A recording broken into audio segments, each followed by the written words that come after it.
Opioids are a broad category of drugs meant to be used as a painkiller for injury. They may be prescribed as codeine, morphine, or oxycodone under the brand names OxyContin or Oxyneo. Stronger types of opioids include heroin and fentanyl. Opioids relieve pain by blocking receptors in the brain which would normally pick up the signals from your body detecting pain. As this occurs, dopamine is also released, which gives you an exciting, warm, happy, and rushed sensation. Your body anxiety and stress is relieved.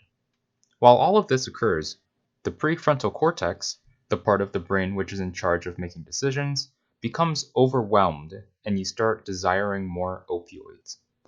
This is exactly why opioids are so addictive. You feel such strong euphoria and are therefore likely to continue taking more. Opioids are legal if you get it legitimately prescribed by a doctor due to an injury. They are illegal, however, if stolen or given from anyone who is not a healthcare practitioner. There is no age restriction regarding proper use as prescribed.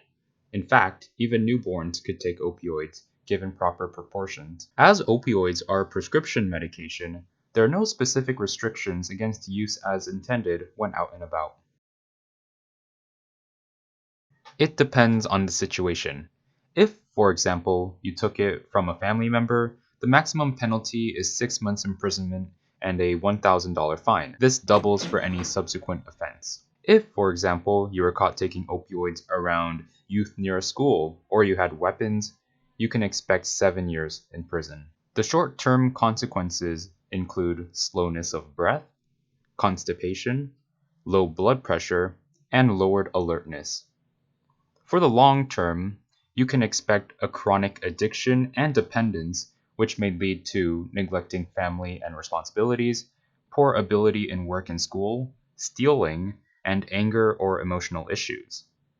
They also include withdrawal symptoms such as diarrhea, vomiting, and muscle and bone pain. Although I couldn't specifically find consumption rates of opioids in Canada per age group, there was information on hospitalization rates. In 2017, 21.2 Canadians for every 100,000 aged 45 to 64 were hospitalized for opioid poisoning. This was the highest amount out of any other group. However, not far behind were those aged 25 to 44 and 15 to 24 at 20.1 and 14.8 cases, respectively, out of 100,000 people. I believe this was the case for the older group because as you age, your ability to metabolize things you consume, i.e., medicine, slowens, and therefore you cannot break it down as easily.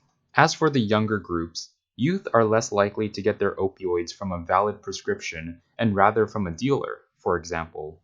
What they could get is a mixture of other dangerous drugs or the opioid strength may be way out of proportion. Youth are also more likely to take opioids with other substances, such as alcohol or cocaine. The improper combination of different drugs increasingly amplifies its deadliness. Honestly, the abuse of opioids would destroy my future at all corners of wellness. Physically, the muscle and bone pain would mean going to the gym or on a run or even playing at the park with my children would be a big problem. The constant diarrhea and vomiting would give me a chronic sickness. Socially, my opioid addiction would cause me to constantly seek for more. I would miss classes and social gatherings because I wouldn't be able to contain my actions being deficient on opioids. My chances for any potential career would basically be gone. Emotionally, all of the relationships with loved ones I once had, with friends and family, would all crumble as I may seek isolation or just randomly have these bold mood swings. And mentally, my compulsive drug seeking would really just take over my life. I'd be trapped in my own world with little chance of recovery by myself. I may not even want to live at that point.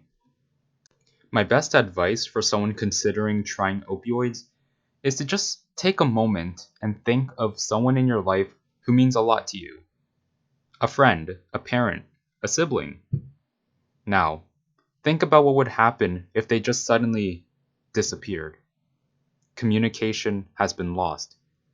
Even your best attempt at retrieving them is useless. And now, you're all alone in a dark, sad universe. That's opioids. Avoid it.